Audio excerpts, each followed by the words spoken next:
Bonjour, je suis Anwar Erich, bienvenue dans mes capsules vidéo de partage.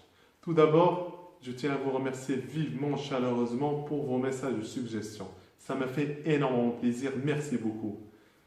Je vous invite aussi à suivre ma page Facebook et ma chaîne YouTube pour plus de vidéos de partage. On a vu ensemble dans la dernière capsule les 6 premières qualités d'un leader. Et je vous ai donné un plan de 3 phases pour arriver à un résultat concret. Donc je voulais savoir, premièrement, est-ce que vous avez effectué un point avec vous-même pour connaître l'état actuel? Deuxièmement, est-ce que vous avez fixé un objectif? Troisièmement, est-ce que vous avez fixé un plan d'action pour arriver à cet objectif? Si oui, c'est le temps d'agir et de se mettre à l'action.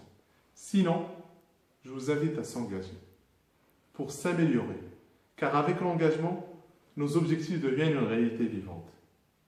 Donc, quelles sont les 6 dernières qualités d'un leader? On a vu ensemble la planification, l'organisation, la prise de décision, l'intelligence sociale, la délégation et la vision claire. Maintenant, avec la 7e qualité, la motivation.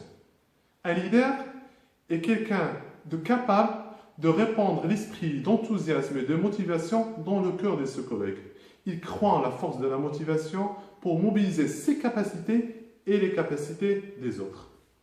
8e qualité est la connaissance. Un leader devra avoir une connaissance riche.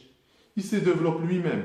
Il améliore ses capacités, son potentiel à travers la formation, les conférences et tout autre moyen. Le plus important, c'est l'amélioration continue. 9e qualité est la confiance en soi. On ne peut pas avoir un leader avec une confiance perturbée. La confiance du leader dans ses capacités et ses principes lui donne le pouvoir de contrôler ses problèmes et les instants difficiles.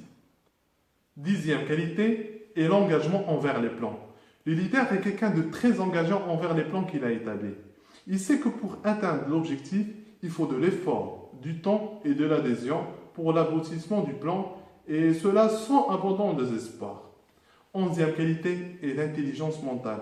Le leader doit être intelligent à tous les niveaux. Surtout l'intelligence mentale et émotionnelle, pour faire face aux surcharges d'informations, aux problèmes urgents, ou même aux instants difficiles, car sa réaction doit être cadrée par son intelligence. 12e qualité, pour moi c'est la qualité la plus importante, c'est l'engagement moral. Un leader ne peut pas réaliser rapidement ses objectifs au détriment de ses principes, de ses valeurs et de ses croyances. Il faut savoir que les gens ils sont très réceptifs avec le leader engagé.